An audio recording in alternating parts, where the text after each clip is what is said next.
अपनी क्षेत्रीय भाषा, स्थानीय भाषा का इस्तेमाल करके मंडलोई जी ने यहाँ बहुत कुछ कहा। आपका बहुत बहुत शुक्रिया। अब आइए चलते हैं आशाराम चौधरी जी के पास। जी हाँ, ये एक ऐसे व्यक्तित्व हैं जिन्होंने उस जगह से पढ़ाई शुरू की जहाँ पर इसके बारे में सोचना भी, मान के चलिए, बहुत ही कठिन था। और ऐसी विषम परिस्थितियों में इन्होंने कमर कस ली कि अब मुझे अपने लिए, परिवार के लिए और समाज के लिए कुछ खास करना है, और बन गए एक डॉक्टर। तो आइए जानते हैं उनकी जुबानी, उनकी कहानी। आपका स्वागत है आशाराम जी हमारे कार्यक्रम में। आप किस थैंक यू। जगह से हैं, हमारे दर्शकों को बताएं, और आपने क्या कुछ खास किया है जिससे आपका नाम शामिल किया गया कार्यक्रम मन की बात में। मेरा नाम आशाराम चौधरी है।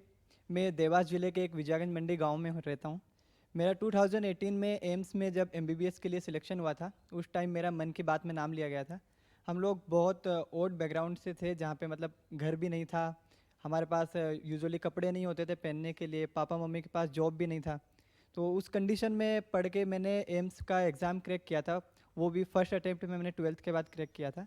तो उस समय जो है कि मन की बात में मोदी जी ने मेरा नाम लिया था। बहुत ही हर्ष की बात है ये, जहां पर सोचना भी मुश्किल था वहां आपने एम्स जैसे बड़े संस्थान के लिए तैयारी की और उसका एग्जाम क्रैक करके आज आप एक एमबीबीएस डॉक्टर हैं। तो आप इस वक्त कहां पर अपनी सेवाएं दे रहे हैं, हमारे दर्शकों को बताएं। बिल्कुल।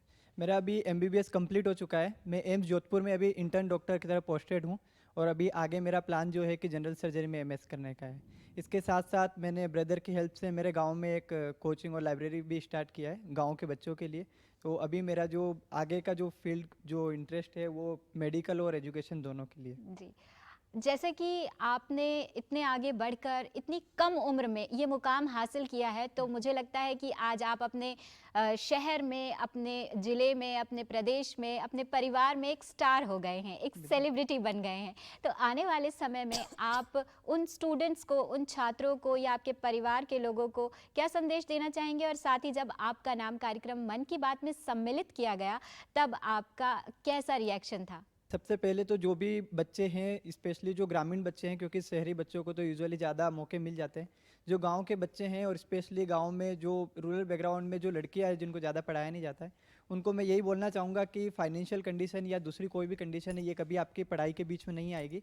और ये हमेशा हमें लगेगा कि ये पढ़ाई के बीच में आती है, ये ऐसा होगा, ये होगा, लेकिन हम अगर उनको एक बहाने की तरह लेके उनको साइड कर दें, तो शायद हम एजुकेशन के थ्रू ही कोई भी मुकाम हासिल कर सकते हैं। दूसरा, एक आपका जो प्रश्न था कि मन की बात के बाद में जो रिएक्शन, उसमें जब मेरा नाम मन की बात में लिया गया था तो उससे मुझे एक नई पहचान मिली।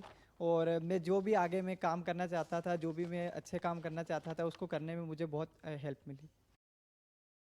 Data science and analytics are not the trends of the future, they're happening right now. So, having मिली।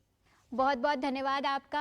आपने बहुत अच्छा संदेश बच्चों को दिया कि अगर आप पढ़ना चाहते हैं तो आप सिर्फ पढ़ाई करिए, आपका लक्ष्य आपके सामने है। इस बीच में भूल जाइए कि किसी भी प्रकार की आर्थिक समस्या या कोई और सामाजिक समस्या आपके जीवन में रुकावट पैदा करेगी, क्योंकि अगर आपका लक्ष्य सही है तो आप अपनी मंजिल तक ज़रूर पहुंच जाएंगे, जैसे कि आशाराम जी पहुंच गए हैं। और इसी आशा के साथ कि उनका जीवन बहुत ही सुखमय बीते, हम आपको बहुत सारी शुभकामनाएं देते हैं। Thank you ma'am. जी, तो दर्शकों, अब कार्यक्रम में आपको मिलवाते हैं अतुल पाटीदार जी से, जिन्होंने